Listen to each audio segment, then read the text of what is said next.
Olá, boa noite. Você está no canal Espiritualidade Anarquista e hoje estamos aparecendo às 6 horas da noite porque o que acontece? Hoje de manhã deu pane no sistema, alguém me desconfigurou e aí eu estou fazendo a live agora. Mas eu vou sempre fazer às 9 horas, o que? A leitura do livro A Carta dos Hebreus, da Bíblia, né? E a gente está conversando sobre esse tema e vendo mais ou menos como que vai se encaixar isso.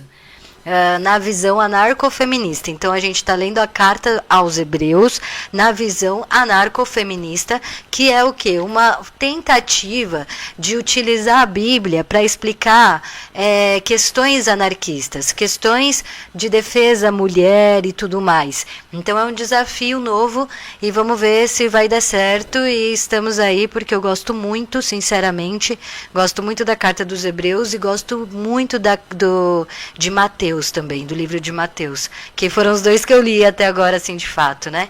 Mas vamos continuar aqui, eu vou passar a vinheta, a introdução, e a gente já volta.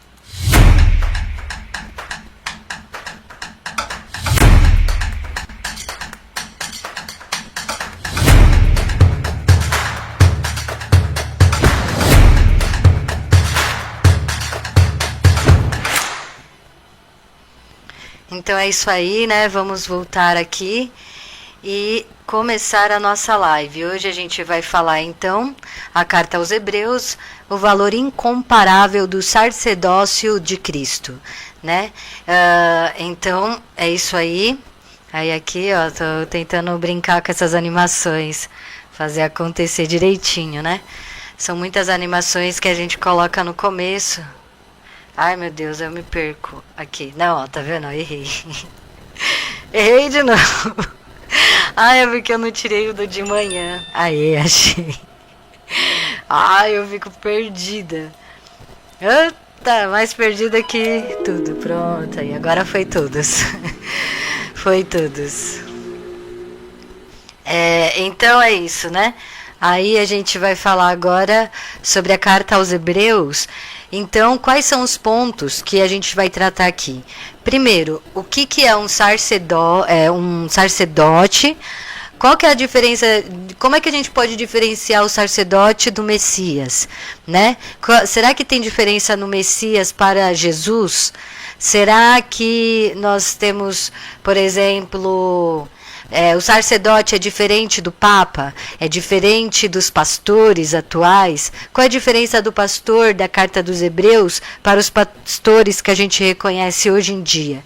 Então, é surpreendente que quando a gente lê a Carta aos Hebreus sem a visão das igrejas, tentando pegar a visão das pessoas da época, a gente começa a entender que, na verdade, ele estava lutando contra essa dominação que era o quê? A questão dos sacerdotes, né, que roubavam das pessoas a fé e a comunicação direta com Deus.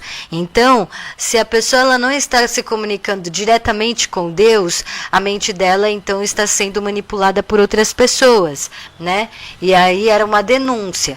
Só que os romanos disseram que a denúncia que estava sendo feita na carta aos Hebreus era somente para os judeus, não se referia à Igreja Católica, né? Mas será que não tem a ver? Vamos dar uma olhada no que o próprio autor da carta dos Hebreus dizem. Então, eu comecei a ler essa carta, por quê? Porque eu sempre me envolvi em discussões na internet. Aí eu estava no Facebook um dia. E então aí eu aprendi tudo isso que eu aprendi sobre a Bíblia, tudo isso que eu aprendi da Bíblia foi do grande Rubens Sodré, do canal Verdade Oculta, que eu tenho muito carinho por ele.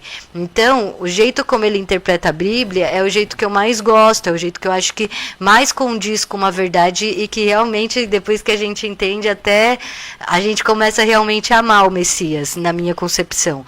Então, É por isso que eu comecei a ler. Aí eu estava numa discussão da internet que eu estava defendendo que o Messias verdadeiro nunca falou para levantar templos de pedra, né? Que isso era uma interpretação errônea. E aí uma moça pegou e falou, mas então por que na carta dos Hebreus fala tal coisa? Aí eu falei, bem moça, como eu não trabalho com partes, eu vou ter que ler toda a carta de Hebreu para falar para você o porquê. Então eu peço para você esperar que eu já vou trazer a resposta, tá? Dela, que você vai ler toda a carta para me trazer uma resposta? Daí eu falei, vou, só porque eu gostei da sua pergunta. Daí ela pegou e falou assim, tá bom, moça. Ficou meio desconfiada, né, que ela já tava ríspida, né, brigando comigo. Aí eu levei 3 dias lendo a carta, era um final de semana inteiro que eu só fiquei lendo esse livro. E aí, nossa, eu entendi tudo, eu até chorei, sabe? Foi muito lindo. Daí eu cheguei e expliquei pra ela, olha, essa é a diferença, isso aqui que eu quis dizer, ó. Então ele tava dizendo aquilo, ó. Aí ela pegou e... Caramba, moça, você leu mesmo? Aí eu peguei, eu li, você viu? Eu falei que eu ia ler. E era tipo assim, uma pessoa aleatória da internet, não era alguém que eu conhecia. Daí ela pegou, eu não concordo com essa interpretação, mas tudo bem, né? Então, ficou de boa. Mas eu entendi desta maneira, então eu quero passar para vocês o meu entendimento dessa quanto uma anarcofeminista. Então, por quê? Porque eu acho que a gente tem que trazer as pessoas para o nosso campo de discussão anarquista. E a espiritualidade anarquista está tendo esse poder de furar muitas bolhas, né? Então, é disso que eu tô conversando com vocês hoje, né? Espero que vocês gostem aí dessa live. Então, o valor incomparável do sacerdócio de Cristo. Aprofundar a fé. Então, vamos lá. Temos muito a dizer sobre este assunto, mas é difícil explicar, porque vocês se tornaram lentos para compreender. Depois de tanto tempo, vocês já deviam ser mestres. No entanto, ainda estão precisando de alguém que lhes ensine as coisas mais elementares das palavras de Deus. Em vez de alimento sólido, vocês ainda estão precisando de leite. Eita! Ora, quem precisa de leite ainda é criança e não tem experiência para distinguir o certo do errado. E o alimento sólido é para os adultos que, pela prática, estão preparados para distinguir o que é bom e o que é mal. Então, eu não bebo mais leite. Graças a Deus, foi difícil, hein, parar de beber leite, mas eu parei. Mas bem, a gente tá vendo aqui que ele está ríspido, né? Ele está nervoso, ele não tá feliz, não. Tá brigando aqui, né? Falando, vocês são uns bandos de não entender, de mal entendedores. Assim, deixando de lado as instruções elementares sobre Cristo, né, ele continua, vamos tratar de assuntos de adultos. Não trataremos de coisas elementares, tais como conversões das obras mortas e fé em Deus, doutrina dos batismos, imposição das mãos, ressurreição dos mortos e julgamento eterno. E assim tentaremos fazer se Deus quiser. Então ele está falando, parar, é quase parecido com o que a Helena Blavatsky fala, né? É parar de ficar querendo pensar nas coisas materiais e pensar nas coisas espirituais. Então, antigamente, até hoje, né? As pessoas têm dificuldade de entender a diferença entre o que é espiritual e o que é material. E o Messias, em uma passagem, explica isso, né? Ele fala assim, se você beber da água da fonte da vida uma vez, nunca mais você sentirá sentirá sede. E você vai sentir como se tivesse voltado da barriga da sua mãe, renascendo em um novo ser. Aí as pessoas que escutaram isso falaram assim, o quê? A gente vai voltar para a barriga da nossa mãe, a gente vai virar um feto. A gente, como? Olha o meu tamanho, olha o tamanho da minha mãe. Né? Então Jesus falava, tipo, é porque você não está entendendo a metáfora, homem. Mais ou menos assim, né? Então, é a questão da metáfora, da questão de entender as coisas da vida que são diferentes, da espiritual, diferente das coisas da terra. Então, por exemplo, João Batista, ele antes de Jesus Cristo, e Jesus amava muito João Batista, né? Porque João Batista é maravilhoso. Então, o que João Batista fazia? Ele, para mostrar para as pessoas que quando o Messias viesse, a sensação era de renascer novamente, ele leva as pessoas para o rio e lá ele faz um salmo, né? Um teatro, digamos assim, um ritual. Pega a pessoa e fala, ó, é essa sensação de nascer de novo. E aí, como as pessoas gostavam muito e se sentiam renovadas, ele fazia com muitas pessoas, mas ele sempre deixava claro que isso não tinha a ver com o que era feito nas igrejas. Ele deixava isso claro. Ele falava, gente, aqui eu só estou dando uma explicação. Isso aqui não vale de nada. Isso aqui é só uma forma de eu fazer vocês sentirem, né, um pouco mais de alegria e amor. Mas a mensagem que é importante. Então, só que aí o que fazia? Os judeus pegavam e faziam o quê? Eles pegavam e fazia disso o material, o ritual ser realmente a ressurreição, é a salvação, é esse ato de pegar, e se você não fizer o ato de molhar na cabeça, né, os judeus faziam isso, né, e os romanos mantiveram isso, né? Então, para você ir para o céu, você tem que necessariamente passar por um padre ou passar por um sacerdócio na época dos judeus que iria pegar sua cabeça, jogar água, e aí você ia estar, entendeu? Se você não fizesse isso, não importa, você pode ter salvado 1 milhão de pessoas no mundo. Se você não fez esse ritual, você não vai para o céu, né? Então, por quê? Porque eles precisavam do ritual e da justificativa da existência da igreja para poder continuar na manutenção. Então, a gente tem a igreja porque a gente precisa fazer o batismo, porque se a gente não fizer o batismo, a gente não vai salvar almas. E se a gente não salvar almas, né, a gente está errado. Então, para salvar almas, pague o dízimo para manter a igreja, para que a igreja possa fazer esse ritual de pegar a cabeça da pessoa, colocar na água, tirar e não sei o quê. Mas aqui, entende? Então, sempre eles pegam e ritualizam as coisas que são de sabedoria ancestral. Exatamente como a Helena Blavatsky fala nas respostas dela, né?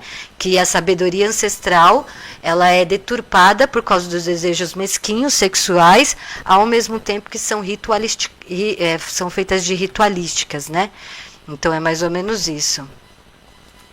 Oi, Lu, tudo bem? Sua maravilhosa, sua linda, incrível. Tá tudo bem, tudo ótimo, tudo maravilhoso, perfeito. Aí é mais ou menos isso, né? Mais ou menos isso que começa a acontecer. Então eles pegam e começam, para justificar o templo, né, eles precisam ter esses rituais, cerimônias, e o criador da carta do Hebreus, que é uma pessoa anônima, lembra que a gente não sabe, né, ele diz isso, né, ele fala e interpreta que não é disso que ele está falando, ele não está falando de ir lá fazer um ritual, batismo, coisas do gênero, imposição das mãos, né, ou ressurreição dos mortos, porque eram coisas incríveis que aconteceu na história do Messias. E como a gente está no Novo Testamento, eu acredito que ele já está falando pós o acontecimento, né, da vinda do Messias. Então, nada dessas coisas é tão importante quanto a compreensão da mensagem, porque é a mensagem que salva. Qual que é a mensagem? Simples e direta. Ame o próximo como a ti mesmo. Né? Acredite que o Messias já te salvou. Você já é um homem e uma mulher salvas. Bem, mesmo que falemos desse modo, estamos... então... Há pessoas que foram iluminadas uma vez, saborearam o dom do céu, participaram do Espírito Santo e experimentaram a boa palavra de Deus e as maravilhas do mundo futuro. No entanto, caíram.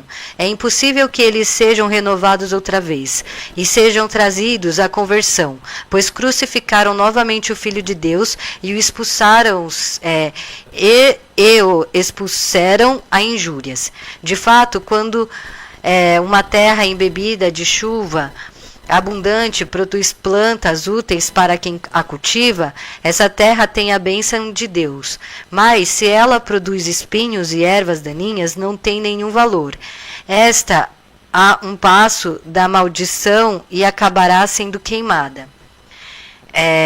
Então, o que ele está dizendo aqui é que às vezes, né, tem pessoas que conhecem esse amor, entendem o que o Messias estava falando, sentem coisas boas mostrando, né, o caminho, e a pessoa ainda assim insiste em maltratar os outros, em fazer maldade de propósito, em mentir para conseguir dinheiro, né, conseguir coisas com isso. Então, veja, aí é disso que ele está falando, né? Das pessoas que acabam corrompendo, mesmo depois de conhecer, isso é muito triste, né? Mesmo depois de ter tido a iluminação sobre o amor de todos, da comunidade e tudo mais, ainda assim volta para a corrupção, né? Da sua própria alma. Mesmo que falemos desse modo, entendem que aqui as igrejas, elas não vão fazer essa interpretação, elas vão fazer a interpretação, tipo assim, das pessoas que não estão mais na igreja, das pessoas que estavam na igreja e saíram, né? Eles não vão falar das pessoas que estavam amando umas às outras e decidem se corromper, mesmo sabendo da beleza que é ajudar uns aos outros, né? Principalmente as pessoas, e aí aqui é que começa o pulo do gato. Né? Obrigada pela iluminação, obrigada. Sussurraram no meu ouvido. O quê? Por que ele está frisando isso agora? Porque as pessoas, por exemplo, os pastores e padres que leram a carta dos Hebreus e entenderam a mensagem, entenderam que não é para ter igreja, mas ao mesmo tempo eles continuam. Né? Por quê? Porque lá eles ganham salário, eles ganham status, ganham, entende? Então eles continuam se mantendo nesse sistema, né? E aí é muito triste, por quê? Porque eles já descobriram que já tem a salvação. Você não precisa lutar pela salvação. Você não precisa ser uma boa pessoa para ir para o céu. O céu já está garantido para todas as pessoas, até as más. Né? Isso é o julgamento justo de Deus, porque Deus colocou a gente no lugar que jaz do maligno, e Deus sabe disso. Então ele faz o teatro do Messias para salvar a nossa vida, né? Salvar a nossa alma no madeiro. Mas de que maneira? Porque ele ensina pra gente que depois que a gente falecer, a gente já vai para o céu. Isso é um alívio para quem entende, né? Quem tem medo da morte, por exemplo. E aí, então, você não precisa ficar pagando dízimo para um sacerdote para você ir para o céu ou para ser uma boa pessoa. Entende? Essa é a mensagem simples do Messias. Né? Eu já salvei. Então se eu fizer a maldade eu vou ir para o céu, então para que eu vou fazer a bondade? Porque fazer a bondade é o que agrada a Deus. Você não quer agradar a Deus? Faz as coisas boas. Só isso. Mas se eu não fizer, tudo bem também. Aí os pastores já entenderam o que está lá, entendeu? Por isso que eles fazem maldade, porque eles sabem que no final não vai dar nada na cabeça deles, né? Porque eles não têm o propósito. Mas existe algo que possa... Isso dentro da mitologia do que eu estou falando, entendeu? Da mitologia da Bíblia. Não estou falando que isso é ou não é verdade. Não precisa acreditar nisso. É para entender as narrativas, o jogo da narrativa das igrejas, né? Então... É mais ou menos esse sentido. Então, o amor é você ajudar gratuitamente as pessoas. Deus não está barganhando com você. Seja bom para ir para o céu. Seja bom porque essa é a graça da vida. Essa é a felicidade, você poder construir algo bom para a vida das pessoas ao seu redor, né? E tentar aliviar a pressão, porque a gente, aí na Bíblia, né, vai dizer que jaz no maligno.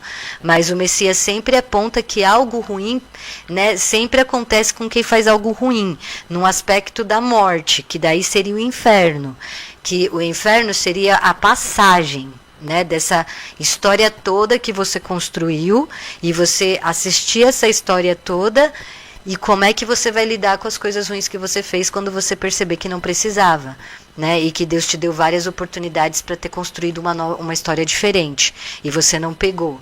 Aí o que acontece?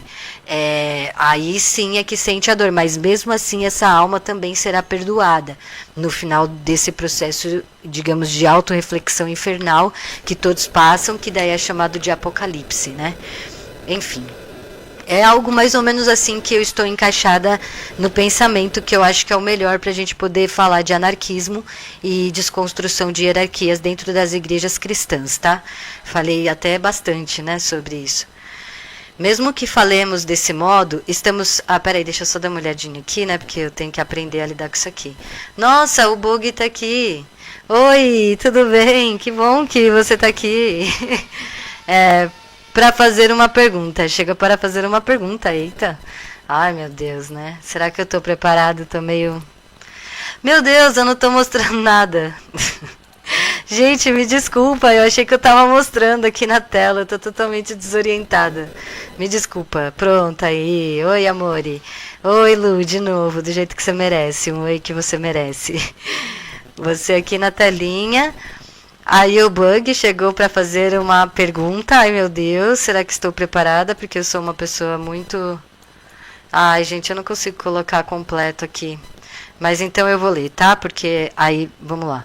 Você entende que esses conhecimentos sejam esotéricos ou religiosos para além da sua importância, da sociabilidade na comunidade? Mais uma pergunta, sobre como sua espiritualidade anarquista vê os rituais independente de qual seja o credo, mas no sentido materialista, saca? Visão filosófica de Marx. Eita!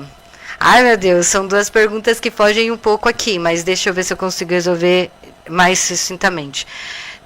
Você entende que esses conhecimentos sejam esotéricos ou religiosos para além da sua importância da sociabilidade na comunidade? Eu não entendi se eu sei que esses não têm importância ou que têm importância, eu não entendi. Sejam esotéricos para além da sua importância, eu não entendi a pergunta. Mais uma pergunta, sobre como sua espiritualidade anarquista vê os rituais, independente de qual seja...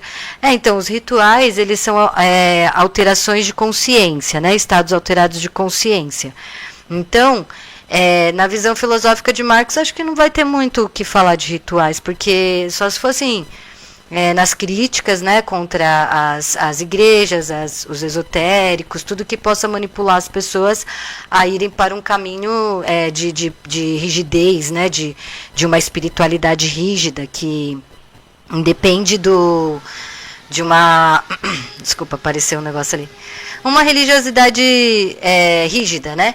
Então, o que acontece é o seguinte... Rituais é para você pegar e mudar o seu estado alterado de consciência, correto? Para uma finalidade esotérica, uma finalidade mágica. Então, isso não vai ter diferença para a luta política. A pessoa faz o ritual que ela quiser com quem ela quiser, né? Aí, o que ela acredita. Então, nos rituais, acredita-se que quando você faz o ritual, isso muda a sua realidade, né? Então, é uma outra crença. Então, aí vai ter diversos rituais para mudar a realidade e, de repente, isso possa pensar assim... Eu vou pegar aqui, ó, porque é uma pergunta complexa, né? Por exemplo, a magia do caos, na visão da Lua Valentia. Ela vai dizer que se você fizer rituais e cada vez melhores e mais aperfeiçoados, né? Você vai conseguir superar o capitalismo e aí então você vai ficar rico, você vai conseguir superar o capitalismo. Mas ela, não sei se ela mandaria isso como uma mensagem revolucionária, né? Como uma superação do capitalismo, mas sim como uma melhora de qualidade de vida. E aí vai ter rituais que são para autoconhecimento, são mais ou menos a bruxaria natural, que vai ter mais aspectos assim. Não é tanto para conseguir coisas, mas para você se conectar com a natureza. Então, aí é outro aspecto, já não está falando mais de uma política, né? A revolução está mais no autocuidado, né? Então, é outra coisa. Agora, se você pegar os rituais das igrejas patriarcais mais rígidas, ou até seitas, como o satanismo, muitas seitas, aí não, você vê que são rituais manipuladores que fazem com que a pessoa alimente outra, né? Alimente assim, para ir participar do show...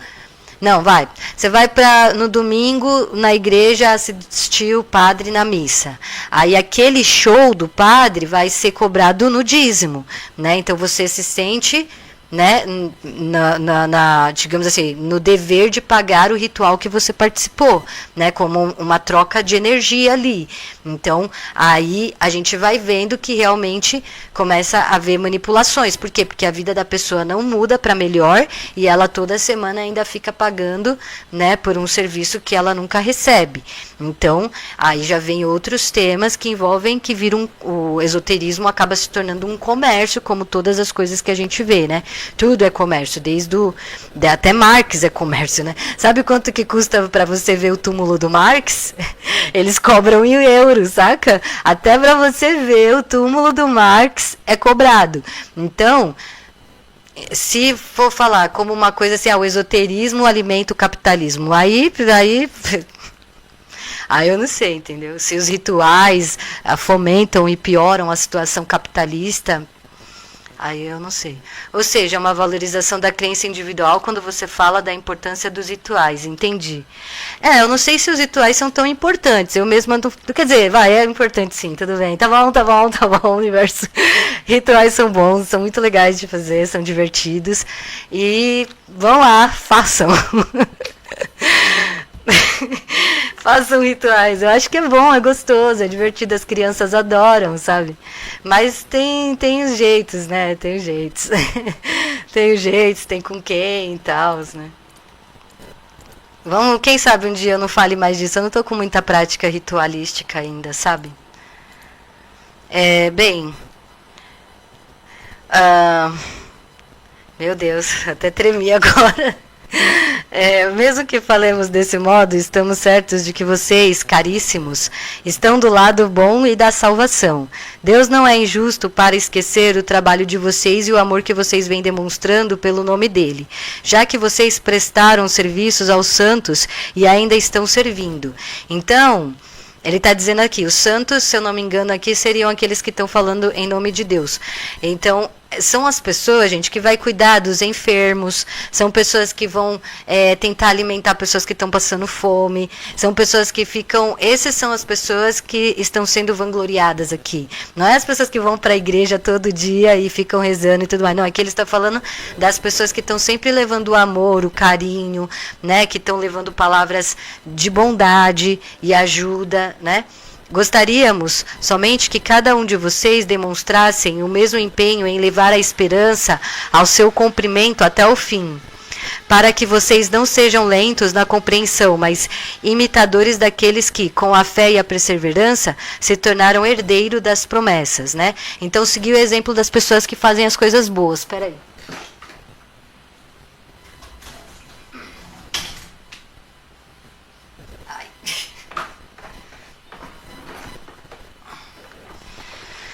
Ai, meu Deus.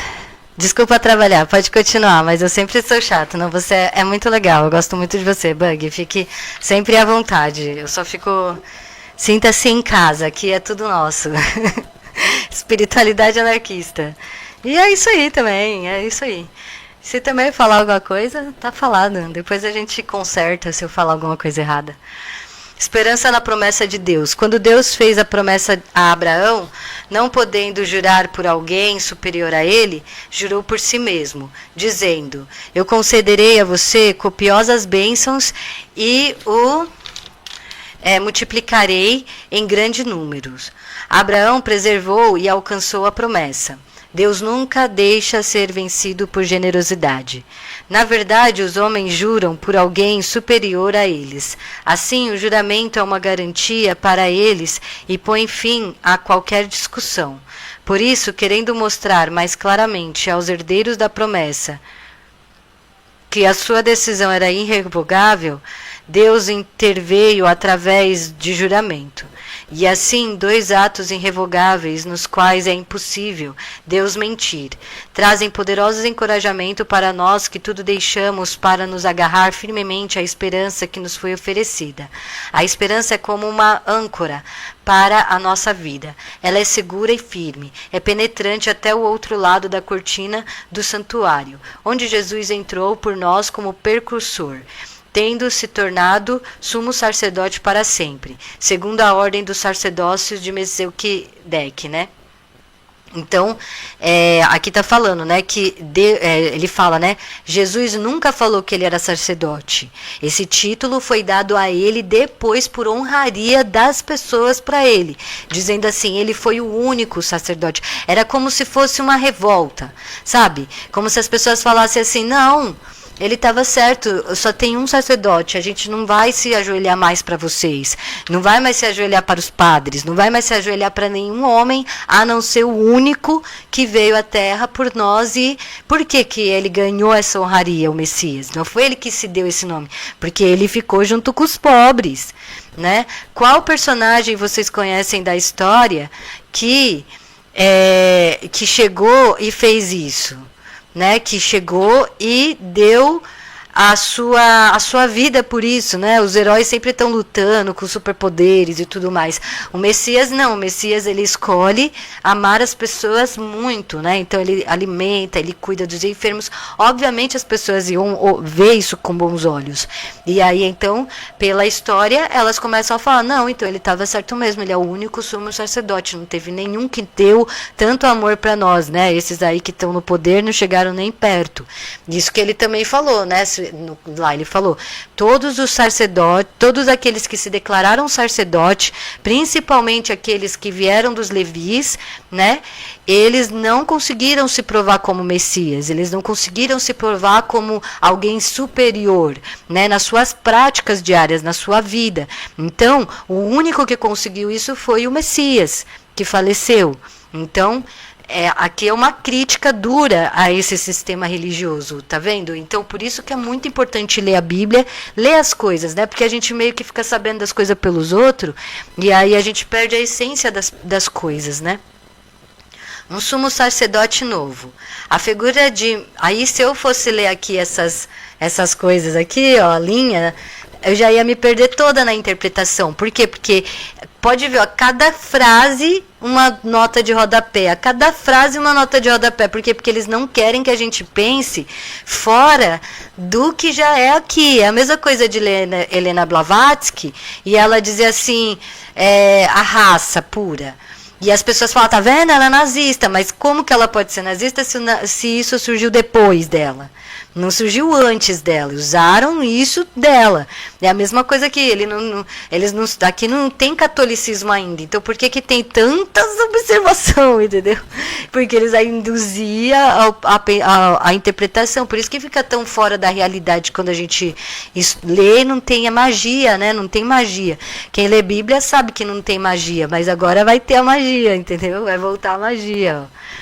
A figura de Ezequiel. Melquisedeque, Melquisedeque é muito interessante, porque muitas vertentes vão dizer que é o Elias, né? E o que foi? Se eu não me engano, foi uma pessoa que aparece pouco, mas que ele era tão bom quanto o Messias. Parece que ele não era tão bom quanto o Messias em tudo, mas ele se aproximava muito, né? Pela bondade, pelo jeito de tratar as pessoas e pelos discursos. E aí ele fez amizade com Abraão. E isso é muito importante. Por quê?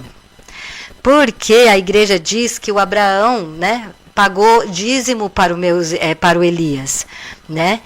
E aí eles falam, tá vendo? Por isso que tem que pagar o dízimo, porque a gente tem que seguir o exemplo de Abraão. Lembra daquela coisa materialista, tem que fazer a mesma coisa, o ritual, né? Por isso que aqui a Bíblia do Messias não acredita em ritual, né? O Messias aqui, por sinal, isso eu tinha que ter falado quando o Bug falou, né, Bug? Aí é exatamente isso, ó, a Bíblia em si não acredita em ritual. Ela condena os rituais e condena até as igrejas que ficam fazendo a mesma comemoração todo ano, por exemplo. Não é assim que condena, né? Nossa, que coisa horrível. Não, mas é que isso não faz parte da sensação espiritual, né? Entende o que eu estou querendo dizer? Então, aqui, ó, ele está falando que não precisa de ritual. Né? Eu acredito, eu, Ariadne, gosto de ritual, eu gosto de brincar com ritual, entendeu? Mas aqui no Messias, aqui tá falando que não é legal o ritual, né? Só que aí o que acontece? O Elias fica amigo do Abraão e o Abraão fica amigo do Elias e os dois trocam presentes, né? Trocam ajudas. E aí essa troca se chama de dízimo. Só que não o dízimo que a gente cobra da igreja, que está sendo cobrado. Só que eles vão falar que foi um dízimo que ele pagou para alguém. Só que o Abraão não tinha igreja, não tinha religião. Entende? São os pulos do gato pequeno que colocam na nossa cabeça e aí depois a gente interpreta errado. E isso acontece muito com a Bíblia. Por isso que eu não consigo, eu só estou lendo a Carta dos Hebreus porque eu já li e tem algumas interpretações, mas é muito difícil de entender. Mas isso não significa que Elias seja realmente Melquisedeque, mas que eles usam essa coisa para justificar o dízimo, sim. Mas na verdade foi só uma troca de amizade, sabe? Melquisedeque era rei de Salém e sacerdote do Deus Altíssimo. Ele foi ao encontro de Abraão quando este voltava vitorioso da batalha contra os reis. Ele abençoou Abraão, e Abraão lhe deu a 10ª parte de tudo. Traduzido, o nome Melquisedeque significa rei da justiça. Além disso, ele é rei de Salém, isto é, rei da paz. Sem pai, sem mãe, sem genealogia, sem começo nem fim de vida, como filho de Deus. Melquisedeque permanece sacerdote para sempre. Vocês viram que o Melquisedeque, ele não tem pai, não tem mãe, sem genealogia, sem começo nem fim, né? É muito interessante, tipo assim, ele é desprendido das coisas, né? Ele é tipo quase um anarquista, essa é a pessoa que vai, né? É um sacerdote para sempre. Então veja, então tem outro sacerdote. Tem, mas é que o Elias chega a parecer que é o próprio Messias, entende? Já numa versão quase vindo, entende? Por isso que esse aqui é especial, esse aqui é único, esse. Mas o novo sacerdote de verdade, verdadeiro, é o Messias, né? Vejam como Melquisedeque era grande. Abraão, patriarca, lhe deu a 10ª parte daquilo que havia de melhor nos despojos. Segundo a lei de Moisés, os descendentes de Levi, que se tornam sacerdote, devem cobrar o dízimo do povo, isto é, dos seus irmãos, embora estes também sejam descendentes de Abraão. Melquisedeque, porém, que não era descendente de Levi, cobrou de Abraão a 10ª parte e abençoou aquele que havia recebido as promessas de Deus. Ora, sem dúvida, quem é abençoado é inferior àquele que o abençoa. Além disso, os filhos de Levi que cobram dízimo são homens que morrem. Lá, porém, o dízimo foi cobrado por uma pessoa da qual se declara que está viva. Por outro lado, podemos dizer que o próprio Levi, que recebe o dízimo, também entregou a sua 10ª parte na pessoa de Abraão. De fato, Levi ainda se encontrava no corpo do seu antepassado quando aconteceu o encontro com o Melquisedeque. Então, aqui o que ele está querendo dizer é mais ou menos assim. Vamos lá, né? Tomara que eu esteja certa, né? É assim, ó. Os descendentes de Moisés, olha só, os descendentes de Moisés, eles começaram a cobrar dízimo das pessoas, sendo que eles eram os descendentes, né? Melquisedeque, que não tinha nada, já era superior, e mesmo assim pagou Abraão, entende? Pagou Abraão, e Abraão pagou a ele. Então, como é que ele, né, tipo assim, o Melquisedeque, que era grande, não ficava cobrando dízimo, não ficava cobrando coisas, entende? Mesmo podendo fazer isso. Agora, os levis, não, os levis faziam isso, né, como se eles tivessem esse poder de merecer dízimos. É isso que ele está querendo dizer aqui, né? Que cobram dízimo são homens que morrem. Então, além disso, os filhos de Levi que cobram dízimo são homens que morrem. Né? Então, é isso que ele está querendo dizer, que não tem esse negócio do dízimo. Aqui ele está querendo tentar diferenciar. Por quê? Porque quando vem os levis, eles começam a fazer o livro de Levítico, né? O livro de Levítico, ele é terrível, ó. Eu vou ler só um pouquinho, né? Que horas são que eu tenho? Né? Então, ó, o livro de Levi começa assim, né? Deus se alegra se você pegar o animal e pegar o sangue da... Enfim... Ele começa a falar umas coisas assim, né? E aí o que acontece? Não é nada do que o Messias, o Melquisedeque estava pregando, que era o amor verdadeiro, genuíno pelas pessoas. Não estava falando de ritual, não estava falando de apedrejar pessoas e coisas do gênero, né? E os levis não, fazem que, como Abraão pagou não sei quem, vocês têm que pagar a gente. Como Moisés atravessou o Mar Vermelho e fez os 10 mandamentos, aqui tem mais mandamentos, porque nós somos... filhos de... Entendeu? É a diferença. Ele está trazendo aqui as diferenças de um sumo sacerdote de verdade e os falsos. Entende? Jesus, sacerdote à maneira de Melquisedeque. A perfeição não chegou com os sacerdotes filhos de Levi. Tá vendo? A crítica de novo, ó. Jesus, sacerdote de maneira de Melquisedeque. A perfeição não chegou com os sacerdotes, filhos de Levi. Embora se baseasse neles a lei dada ao povo judaico, Caso contrário, que necessidade havia de se apresentar outro sacerdote? E por que se diz que ele seria sacerdote segundo a ordem do sacerdócio de Melquisedeque, em vez de dizer segundo a ordem do sacerdócio de Araão? Portanto, existe mudança de sacerdócio, e isso supõe que também haja mudança de lei. Ora, a pessoa da qual se dizem essas coisas é de uma tribo diferente, da qual nenhum membro jamais esteve a serviço do altar. De fato, sabe-se que nosso Senhor é descendente da tribo de Judá, da qual Moisés não diz nada ao falar de sacerdotes.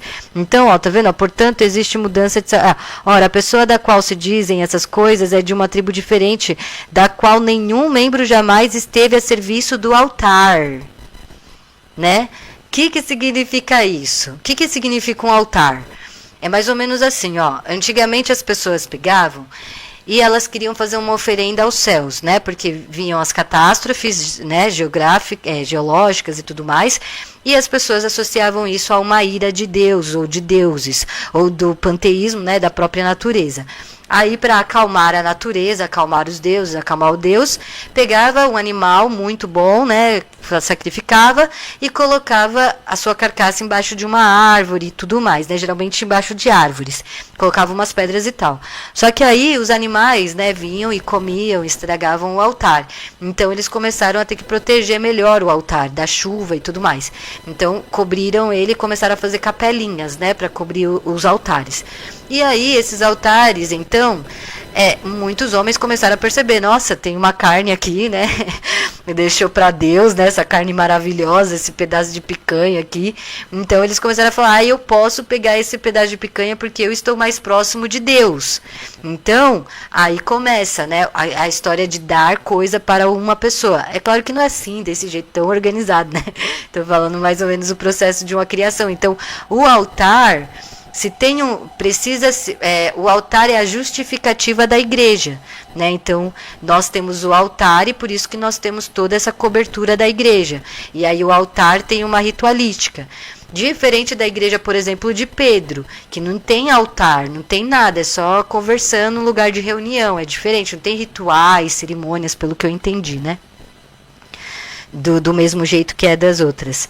Mas eu ainda não li Pedro, então eu não posso garantir, né? Eu teria que ler. De fato, a Escritura testemunha sobre ele. Você é sacerdote para sempre, segundo a ordem do sacerdócio de Melquisedeque. Então ele fala que não é sacerdote seguido de Moisés, porque Moisés não falou de sacerdócio. Então ele está falando que é do sacerdócio de Melquisedeque. Né? Além do mais, isto não aconteceu em juramento. Os outros se tornavam sacerdotes sem juramento. Jesus, porém, recebeu um juramento de Deus que lhe disse: o Senhor jurou e não voltará atrás. Você é sacerdote para sempre. Por essa razão, Jesus se tornou a garantia de uma aliança melhor. Ainda mais, os filhos de Levi se tornaram sacerdotes em grande número, porque a morte os impedia de permanecer no cargo. Jesus, porém, não deixara de ser sacerdote, porque permanece vivo para sempre. Por essa razão, Jesus é capaz de salvar definitivamente aqueles que dirigem a Deus por meio dele. De fato, Jesus está sempre vivo para interceder em favor deles. Jesus, então veja só, qual que é a diferença então do sacerdócio? O que é essa morte, né? É assim, quando você é uma pessoa que faz muitas coisas boas para as pessoas, você realmente se dedica à comunidade, né? Automaticamente as pessoas vão lembrar de você. Então, Melquisedeque fez muitas coisas boas e por isso que ele ganhou o título de sacerdote, né? Pelas pessoas. E o mesmo aconteceu com Jesus. Então o Jesus amou tanto as pessoas e cuidou tanto delas que depois ele se torna o sumo sacerdote. Já os filhos de Levi não faziam tantas coisas boas pela comunidade, eles não tinham tantas obras que fizessem com que eles continuassem vivos depois que faleceu, né? Que as pessoas continuassem dizendo, caramba, né? Aquela pessoa fez tantas coisas. Então é mais ou menos disso que ele está falando. Por quê? Porque ele está revoltado. Lembra que no começo do texto ele já começa, vamos falar que nem adulto aqui, né? Ele já falou assim, bora falar que nem adulto, parem de tomar leite, suas crianças. Então ele já chega meio revoltado, né? E aí o que acontece? Ele está querendo então realmente denunciar né, os sacerdotes. Ele tá bravo, ele tá falando, tá vendo? Ó, vocês ficam se chamando de sacerdote, né, pegando o lugar de quem realmente nos amou, quem realmente fez as coisas por nós, né? Então, esses sacerdotes não são muito diferentes do que se tornou os padres e os pastores, né? Ou não parece muito parecido, né, com o que eles estão querendo, que ele está querendo dizer. Então, esse título e aqui, ó, aí chega alguém e fala, mas aquele pastor fez muita coisa boa, aquele outro pastor fez muita... Mas é que ele falou, a pessoa não se dá o título. Quem dá o título é depois. E depois do Messias não tem mais sacerdote. Acabou isso, não tem mais apóstolo. Depois do Paulo, acabou isso. Qualquer um que falar que é apóstolo está fazendo uma heresia, né? Então, entende? É por isso que falar isso para as pessoas que estão na igreja é importante, porque daí elas vão abrindo os olhos, elas vão percebendo, né, o que está acontecendo. Né, vai dando para entender. Então é uma conversa de muito tempo, né, que a gente vai conversando com as pessoas e explicando para elas os efeitos maléficos da hierarquia, até mesmo quando a gente vai interpretar a própria Bíblia. É uma tentativa de um diálogo diferente com as pessoas, em vez de ficarmos brigando com as pessoas. Enfim, sei lá, eu estou tentando furar as bolhas. Jesus é o mediador perfeito. Por isso, Jesus é o sumo sacerdote de quem tínhamos necessidade. Santo, inocente, sem mancha, diferente dos pecadores e elevado acima dos céus. Ele não precisa, como precisam os outros sumos sacerdotes, oferecer diariamente sacrifícios, antes pelos próprios pecados e depois pelos pecados do povo, porque ele, oferecendo-se a si mesmo, fez isso uma vez por todas. A lei constitui como sumos sacerdotes homens sujeitos à fraqueza humana, mas a palavra do juramento, que veio depois da lei, constitui o Filho, que é perfeito para sempre. Isso, gente, é muito lindo. Olha, quem não entende a beleza disso aqui, eu vou explicar, tudo bem. Não tem problema, eu explico. É assim, ó. Veja só que bonito. Por quê? Porque uma das práticas do altar é o sacrifício. É o que justifica um altar, é o próprio sacrifício. Como eu falei, era o sacrifício do grão ou o sacrifício do animal, né? Aí pega o animalzinho, tadinho, faz as coisas lá e aí coloca a carne dele em cima do altar, né? Então, por isso que tinha o altar, para colocar as comidas em cima. Então, o que acontece? Depois que a igreja... Então, o Messias, vendo que aquilo era muito cruel. Por isso que é muito interessante ter lá a Bíblia. Porque o último livro da Bíblia, se eu não me engano, vamos ver, eu tinha que ter estudado, é Levíticos, né? E aí... Ah, não, esse aqui é o Novo Testamento, não vai ter aqui. Então, o que acontece? Era muito cruel. Se você pega e lê Levíticos, que por sinal é utilizado hoje em dia pelos novos fariseus, né, que dizem assim, mulher com mulher não pode. Por quê? Porque em Levi diz que uma mulher que se deita com outra como se deita com um homem, né, ela tem que ser apedrejada. Ela, né, na verdade, é um homem deita com outro homem como se deita com uma mulher, ele está desperdiçando, né, as coisas, então tem que ser maltratado. As mulheres nem passam na cabeça que mulher iria querer ficar com uma outra mulher e não com outro homem, né? Então é propriedade. Então eram violências absurdas. Chegou um ponto que as pessoas não conseguiam mais saber o que fazer, né? Chegou um ponto que as pessoas andavam na rua travadas. Por quê? Porque se elas respirassem errado, elas podiam tomar apedrejadas. Então, as leis ficaram tão terríveis e difíceis que o Messias começou até a perceber os animais, o sofrimento dos animais, não só dos animais, mas das pessoas que também eram sacrificadas, porque, né, fica parecendo que os levis eram pessoas que só faziam sacrifício com os animais. Quem sou eu para falar alguma coisa, né? Mas o Messias, vendo toda a maldade que estava instalada daquele sistema nas pessoas, ele diz, eu sou o último sacrifício. Por isso que eu não vou me salvar daqui que eu poderia me salvar. Mas se vocês querem um espetáculo na minha morte para provar que eu sou Deus, tudo bem, eu vou dar o espetáculo para vocês, mas eu vou morrer porque é o necessário. Então, essa mensagem é muito linda, porque ele pensa nos animais, ele pensa nas crianças, ele pensa em toda a história disso. Então, Aí os judeus, né, atualmente vão dizer assim: horas, mas depois que o Messias morreu ainda teve vários sacrifícios, né? Até hoje as pessoas fazem sacrifícios. Os sacrifícios não acabou. De novo, o quê? Não saber entender as coisas espirituais. Sempre pega as coisas espirituais e fica colocando no material, né? Quando ele diz, ó, tá até esquisito aqui, né? Quando ele diz que... melhorou. Quando ele diz que... Né, novamente, quando ele diz que as coisas... que ele é o último sacrifício, é como a mensagem do amor, né? Ele está provando que ele realmente tem um amor ágape pelo ser humano, pelos animais e pela vida em si. Quem é que pensaria nisso, né? Então, é por isso que fala o último sacrifício, né? O último sacrifício. Então, é disso que se trata. Muito bonito, né? E aí é por isso que ele pensou em... Então é por isso que eu acho interessante, porque quando o Messias vem, era muito cruel o que estava acontecendo. Né, os levis tinham passado dos limites. E é por isso que na carta dos Hebreus ele está revoltado com esses grupos, né, que faziam esse tipo de situação das coisas que eram da fraqueza humana, né, dos seres humanos e tal. É isso, galerinha. Muito obrigada por terem participado. E olha só, o Bug disse assim, ó: hoje condenam os rituais das religiões afro, hoje em dia, mas quando entenderam que as origens dos rituais bíblicos eram a nível doido ao que os vikings faziam com os animais, as pessoas... é verdade, né? A origem dos rituais bíblicos eram a nível doido ao que os vikings faziam com os animais e pessoas, exatamente. Então, é assim, é claro que no Velho Testamento, né, eram mais de 5.000 anos atrás, né, era comum fazer esses rituais, mas chegou ao ponto que parece, eu acho que eu concordo um pouco com a Helena Blavatsky, porque realmente quando vai ler na Bíblia dá uma impressão assim, né?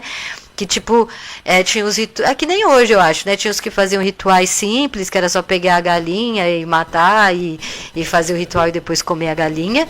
Como tinha também rituais de Baá, que eram para pegar crianças né, e a gente sabe o que eles faziam nos templos com essas crianças aí, de rituais bem pesados mesmo e violentos. Aí parece que vai progredindo, sabe? É como se os levis foram progredindo tanto que eles ficaram muito cruéis nas suas interpretações e na forma como estava tratando os cidadãos.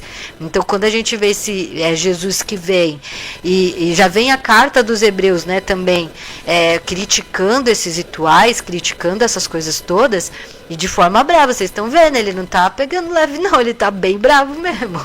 Ele já chega, vocês ficam aí tomando leite, seus crianças. Eu acho mó barato, eu acho engraçado. Mas... né, a gente vê quando Jesus começa a falar de João Batista, ele tá nervosíssimo, ele tá bravo com o que fizeram com Jesus, com João Batista, né? Então não é brincadeira não, era algo bastante sério. Afinal, o Messias morreu no madeiro. Se o Messias foi Messias mesmo, eu não sei. Mas se ele foi um homem que realmente existiu, foi genial o que ele fez, né? Se, por exemplo, ele não foi tudo falso e foi só um cara que falou que era o Messias e todo mundo comprou a ideia. Olha, essa pessoa tá de parabéns, porque realmente... foi muito bonito isso, pensou em todo mundo, né? Pensou nessa coisa de forçar, porque ele foi um símbolo de revolução. Ele falou, vamos parar com essa palhaçada aí de ficar matando animal, ficar matando gente em nome de Deus, vamos parar de ficar apedrejando pessoas, acabou essa coisa aí, e eu dou minha vida por isso. Foi isso que a mensagem do Messias foi essa. E aí o pessoal falou, mas é para fazer revolução política? Não. Ele falou, dê de César o que é de César. Por quê? Porque ele sabia que se ele se metesse na política, ele ia perder o próprio objetivo, que era a autonomia espiritual. Ele estava lutando pela autonomia espiritual das pessoas, né? E se ele fosse pro lado da política, ia tomar um outro rumo, que talvez não fosse o que ele queria. Por quê? Porque para ele era a vida após a morte. Ele dizia, aqui jaz no maligno. Então, realmente, às vezes os evolucionários vão ter um pouco de agonia nessa ponta, né? Porque se a gente ficar esperando, né, só a felicidade vir depois da morte, né? Daí é uma complicação. A gente tem que acreditar que o socialismo libertário vai ser uma verdade, né? Vai acontecer, a Terra vai virar o paraíso, né? A Terra, por quê? Não porque uma coisa divina acontece, mas porque as pessoas começam a ter esse amor ágape uma pelas outras, e aí então começa a se construir e se consolidar, principalmente o amor pelas mulheres, o amor pelas crianças como prioridade sempre nas negociações das políticas públicas, seguindo o exemplo de Rojava, que tem o YPJ e o YPG, né? Então são duas instâncias diferenciadas, uma para cuidar das questões das mulheres e uma questão dos trabalhadores, né? Em geral, então das questões civis. Então, duas instâncias. A gente precisa pensar nesse modelo de organização para todo o mundo, né? E sempre valorizando mulheres e crianças primeiro. Quando a gente faz isso, aí a gente vai acreditar que o socialismo libertário pode ser possível, né? Mas se a gente vai na linha do Messias, é a crença de que aqui jaz no maligno e que a gente vai se ajudar, pelo menos, a sobreviver melhor no sistema que já está falido, por assim dizer, né? Então, tem um pouco dessa coisa no discurso que é meio pessimista, né? De que não adianta, que as coisas já eram. Mas quem é nós para dizermos se o Malatesta também, né, dizia que... como é que o futuro era pessimista, né? Ele acreditava que o futuro não ia dar bom, não. Eu sou positiva por causa de Rojava, me dá o espírito e a alegria de que realmente vai dar certo. Vai funcionar, gente, vai acontecer. Vamos seguir o exemplo das mulheres de Rojava, por favor. Vamos forçar a se entender emocionalmente. Não é fácil. E se o Messias for uma construção social de inúmeros escritos de um povo oprimido pelo Império Romano? Pode ser também. Isso é uma grande possibilidade, né? Então, o que eu falo, por exemplo, uma possibilidade muito grande é de que existiram vários messias, né? Porque assim, né, hoje a gente vê um monte de pastor, um monte de gente falando que é pastor, tem pessoas que também se nomeiam apóstolos, tem essa audácia de se chamar de apóstolo, e tem pessoas que até se dizem Messias, né? Tem essa paixão de dizer que é Messias. Então, naquela época, quando o pensamento messiânico começa a evoluir, no judaísmo mesmo, né? Ali nos hebreus e tudo mais, antigamente tinha a ideia de que o Messias, né, aquele que é enviado de Deus, só podia nascer de um faraó, né, se tornava faraó. Aí os hebreus começam a trazer uma visão diferente, de que não, que o Messias ia nascer vindo dos pobres.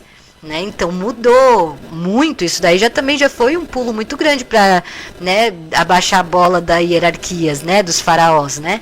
E é claro que os faraós não gostaram nada disso, né? Como assim vai nascer dos pobres? Isso deu um medo nos faraós, por sinal, né? Deu um travou, né, deles, que eles até mataram criança em nome disso, de tanto que eles ficaram com medo dessa nova filosofia messiânica. Só que aí, o que acontece? Muitas pessoas que vieram pobres, viram ali uma possibilidade com seus filhos de enriquecer, de enriquecer não, de sair da pobreza, de ter algo a mais, né, de importância social. Então começam a falar, né, esse daqui é o Messias, dá até o nome, né, esse aqui é o Messias, e não sei o que, o meu filho é o Messias. Aí muitos faziam isso, muitas mulheres, para também tentar sair da pobreza. E pedir também dinheiro e ajuda para suas próprias famílias, né. A gente não pode, culpar, por exemplo, uma mulher cigana, pobre, que lê a mão para ganhar dinheiro. Nem falar que ela é uma interesseira, que ela está usando a fé das pessoas. Ela é uma mulher pobre, que lê a mão das pessoas para ganhar uns trocados, né? E às vezes consegue bastante. E aí a gente vai falar que ela é uma aproveitadora? Não, ela é uma sobrevivente do capitalismo, né? Ela viu uma forma de ganhar dinheiro e vai lá mesmo, faz isso e se consultem com elas para ajudar elas a sobreviverem, não, né? Então, a mesma coisa aconteceu com as pessoas que se diziam Messias. E eu acredito que muitos desses homens, né, fizeram coisas muito interessantes. Então pode ser que todas essas histórias que a gente vê da Bíblia, na verdade, os romanos, né, selecionaram as melhores que eles foram vendo, e aí dessa maneira, desses recortes de histórias, eles foram criando essa imagem de Jesus. Mas, sinceramente, Olha, tá tão bem feito, tudo bem que eles faziam coisas tão bem feitas, né? Eles fizeram Capela Sistina, não sei se foram eles. Sei lá, eles faziam construções incríveis, então provavelmente as suas escritas também eram muito incríveis. Mas é tão puro, tão ingênuo, tão que eu fico muito desconfiada de que foi isso, entendeu? Vários, e aí virou um recorte de tudo e colocou e virou. Porque quando a gente vê a história da Mary Shelley, né, o Frankenstein. O Frankenstein fica feio, né? Ele fica todo torto, distorcido quando você pega um monte de coisa, mistura, cola e gruda e manda, né? O Messias não, é muito lindo. Entendeu? A história é muito linda, é muito sensível. Por exemplo, os romanos faziam eunucos. Eles pegavam as crianças e tiravam o piu-piu delas para fazer maldade com elas sexuais. Como que pessoas bárbaras desse jeito, que fazem regras desse nível, conseguiria criar um personagem tão lindo quanto o Messias? Sabe o que o Messias dizia sobre crianças? Que se uma pessoa olhasse uma criança, que seja, ela tá parecendo que tá com catarro. Não imagina isso, imagina que eu tô linda. Quando uma criança, você tá assim, ó. Quando uma criança, se você um dia olhar para uma criança com maldade nos olhos, é melhor que você pegue uma pedra, amarre no seu calcanhar, gigante, e jogue de um penhasco e morra afogado, do que fazer um mal a uma criança e a um pequeno meu. O Messias falava isso. Se você olhar com maldade para uma criança, é melhor que você tire a sua própria vida do que cometer um ato de maldade com uma criança. Aí, será que está sendo muito errado ele falar isso ou ele está sendo muito justo? Porque atualmente talvez falariam para mim que não, é uma doença, não fale isso. Não estou falando, eu estou falando para você não fazer mal com as crianças e proteger elas, né? Isso que ele estava querendo dizer. Então, como que alguém que fala uma coisa dessa foi criada e eles permitiram que essas coisas fossem para a Bíblia? Então eles permitiram que o Apocalipse fosse para a Bíblia, falando que o Vaticano, que é a grande mal da sociedade da Babilônia religiosa, por exemplo, eles deixaram passar isso. Então eu acho que eles nem estão querendo esconder também, né? Sei lá, não entendo não. Mas é isso, gente. Muito obrigada, atenção. Eu preciso correr agora. E aí eu agradeço a todos a participação. Obrigada, Bug, por participar hoje. E ficamos na paz, ficamos com Deus. Já passou um pouquinho do horário, né? Falei demais. Tchau, tchau. Até a próxima leitura. Fiquem com a espiritualidade anarquista. Fiquem com essa vinhetinha aqui. Aqui, ó.